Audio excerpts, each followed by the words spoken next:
La propuesta fiscal que plantea Comisiones Obreras responde a una de las características fundamentales que tiene el sistema fiscal en España.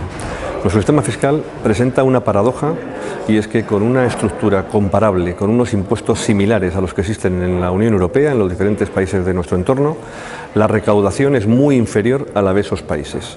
Es decir, España, con un impuesto sobre la renta, un impuesto de sociedades, el IVA, los impuestos especiales, parecidos a los de los países de nuestro entorno, tiene una recaudación claramente inferior que tiene como resultado que nuestras administraciones públicas tienen una menor capacidad de intervención en la economía, de establecer mecanismos de protección social y de influir con políticas públicas en lo que ocurre en el desenvolvimiento de la economía en nuestro país.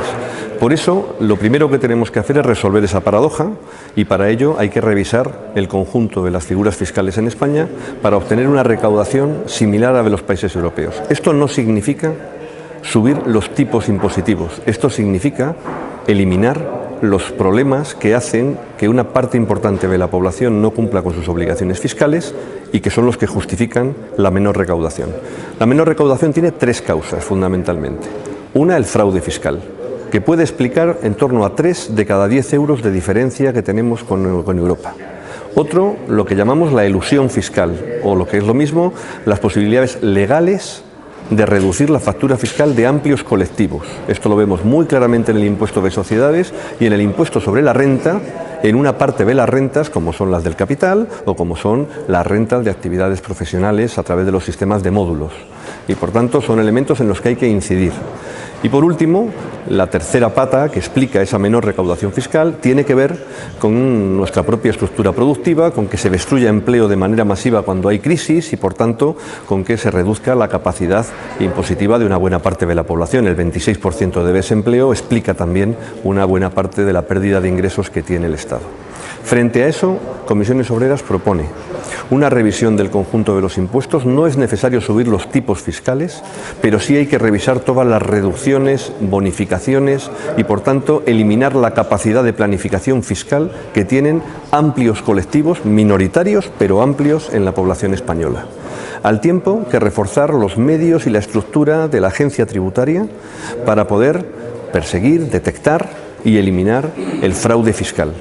Para eso necesitamos un incremento de recursos notable. Proponemos 4.000 puestos de trabajo orientados a los cuerpos de gestión, detección y persecución del fraude, pero no solamente para detectarlo, también para cobrarlo, porque nos encontramos con que 26.000 millones de euros de fraude detectado, determinado, con intereses, con cargos, siguen sin cobrarse porque la pelea por la obtención de esos ingresos se sigue manteniendo hasta el último momento.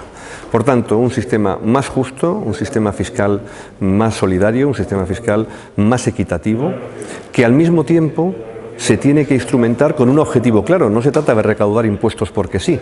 Los impuestos son necesarios ¿para qué? Para mejorar los mecanismos de protección social, propuesta de renta mínima garantizada para las personas sin ingresos, 1,5 millones en España, para reforzar con políticas de empleo, impulsar el gran reto de nuestra economía, que es la creación de empleo y la recuperación del empleo para las personas, y en última instancia para conseguir una estructura más equitativa, más justa y más redistributiva, porque el sistema fiscal es el ingreso y el gasto fiscal.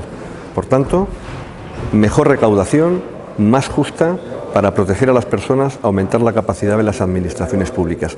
Ese es el reto que hay que abordar ahora, y ese es el reto que, con independencia de lo que el Gobierno apruebe en la próxima reforma fiscal, habrá que abordar ahora y de futuro si queremos que este país tenga capacidades de actuación similares a las de los países de nuestro entorno.